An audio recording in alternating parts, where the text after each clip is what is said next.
How did you feel after meeting with Kathryn? Amazing.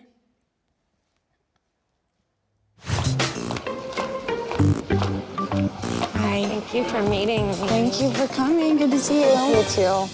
After meeting Ashley at Shep's birthday, I realized this woman is definitely in Thomas's life, and regardless of the way we met, I wanted to pursue some type of relationship with her, at least know that she's not a psycho because she's obviously around my kids. So I just figured I'd ask her to lunch. Why not? Things are already awkward. How did Thomas, explain Kathryn to me?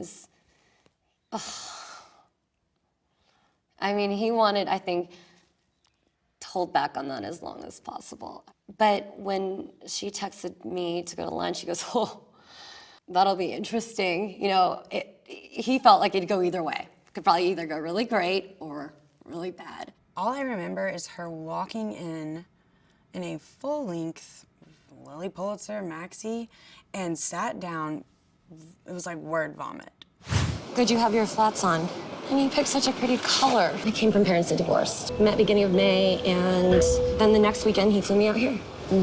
She talked a lot, and she said a lot of stuff that you just would never say on any first meeting, or, I don't know. Kind of expecting, you to be somewhat... I think that weekend was, I remember that weekend, it was like Mother's Day. And I think that was actually, that might have been the first time I had an interaction with your children. Who goes out of their way to just mention that, you know what I mean? It's either someone who's really, really nervous and it's like word vomit, or it's someone maybe a little smarter than she's leading you to believe. I think everybody has a story, and everyone wants to be heard. And I went into it thinking, let me hear her out and make my own conclusion based on that, so.